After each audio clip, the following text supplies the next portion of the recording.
નમસ્તે ફ્રેન્ડ્સ, આજે આપણે યાદશક્તિ વધારતી એક મુદ્રા વિશે વાત કરીએ.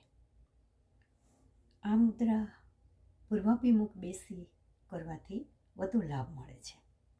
બંને હાથે આ આંગળાને આ રીતે રાખી, પહેલાં જમણો હાથ રાખી અને આ મુદ્રા કરવામાં આવે છે. આપ જોઈ શકો છો, આ રીતે આ મુદ્રા કરવામાં આવે છે. આંખ બંધ કરીને મુદ્રા કરવાથી યાદશક્તિ વધે છે, આત્મવિશ્વાસ વધે છે.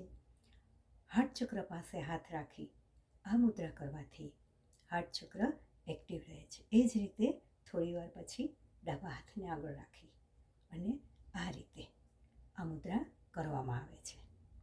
આ મુદ્રા કરવા બાળકોને કરાવો અને લાભ મેળવો. સ્વસ્થ રહો એ શુભેચ્છા.